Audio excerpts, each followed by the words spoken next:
Hey, Real Nerds listeners, your favorite host Ryan here to remind you that social media is great.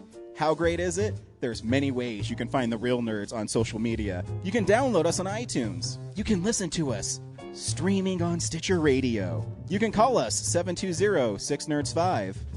Aw man, our website is so cool. You can visit our website, realnerdspodcast.com. You want to leave some fan mail? Oh, that's so easy, realnerds@gmail.com. Twitter, we got it, @real_nerds. You can even like us on Facebook. Thank you so much, and hey, enjoy the show.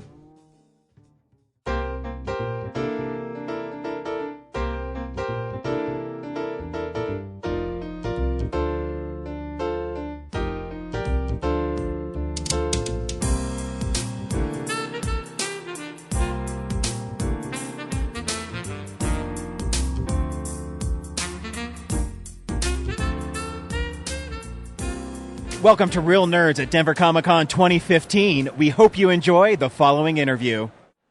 Welcome to the Real Nerds Podcast. We are live here, day 3 at Denver Comic-Con. Things are just starting to heat up. It's like a whole, 10 minutes into the show, and I'm sitting here with Jeff. Jeff, say hi. Hey, guys. How are you doing?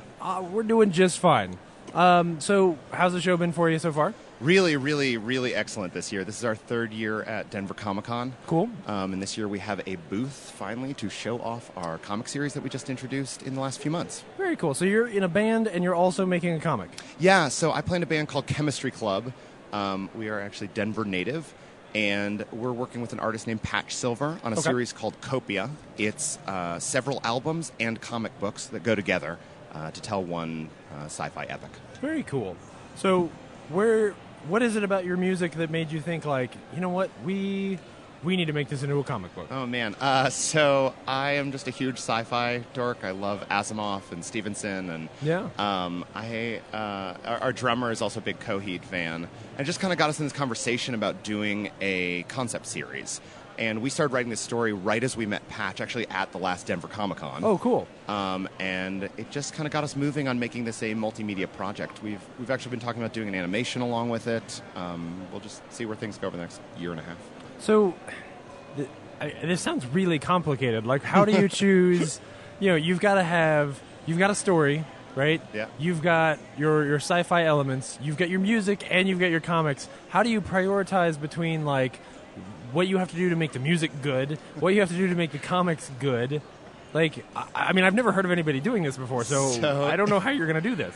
It takes a lot of project management. Actually, it is really quite difficult. The story, Jake, the drummer, and I have been working on for a while. Cool.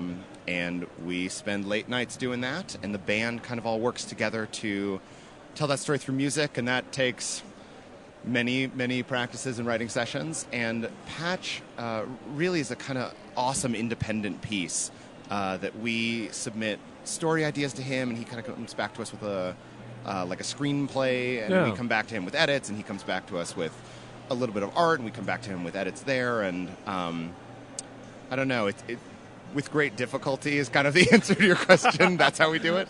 I think that's totally fair. So, but it sounds like the music sort of comes first, right? Or at least the music, because it involves this huge group of people that can't work on their own. Like, that's got to all work together first, and then you take that story and give it to the comics. Yeah, what I can definitely say is the original drive was this album series. Right. And the plan is 4 albums that are kind of 4 seasons in the long series.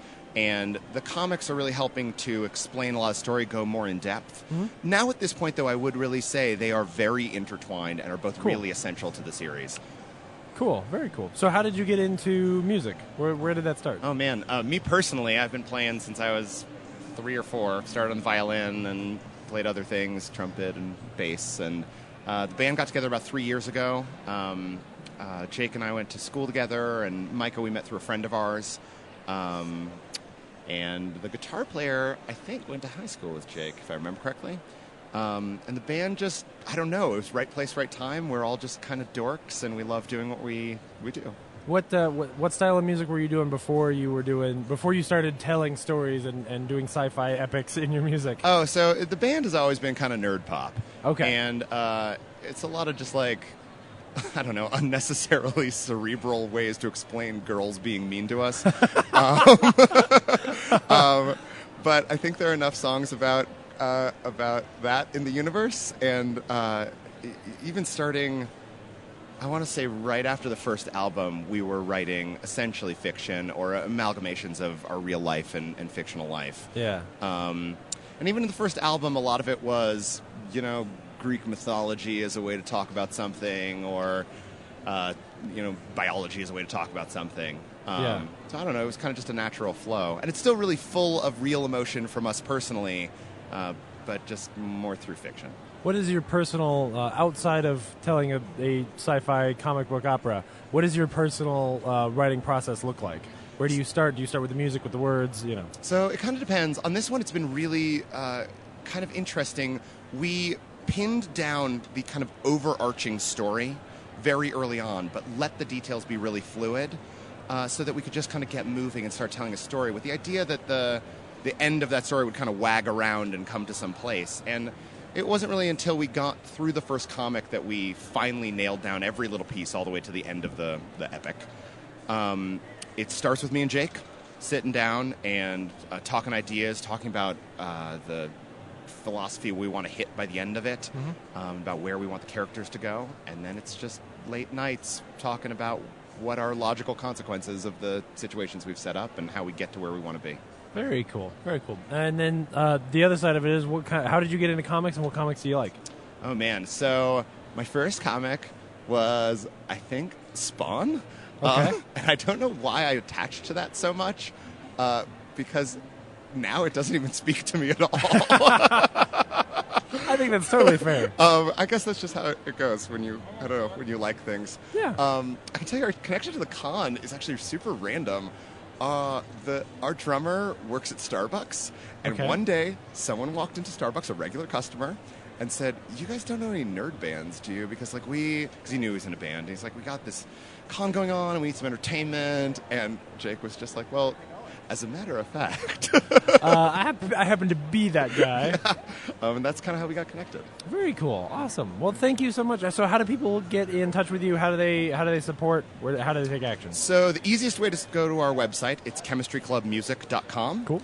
And you can also look us up on Facebook and Twitter and Instagram. Our handles on Twitter and Instagram are Chem Club Music, and on Facebook we're Chemistry Club Music. Very cool. Oh, we're also on iTunes and Google Play, and we actually have a video game out on the App Store. Buying the music is probably the best Do way, it. isn't it? Yeah.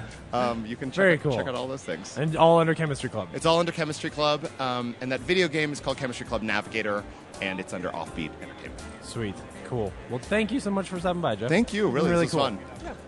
Thank you for listening to this exclusive Real Nerds interview at Denver Comic Con 2015, and we'll see you next year.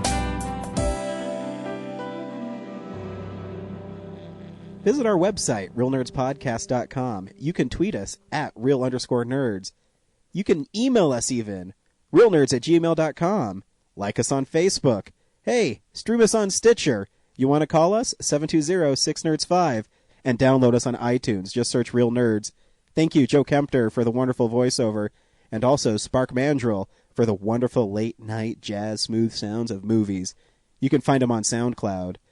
This has been a Nebulous Visions production.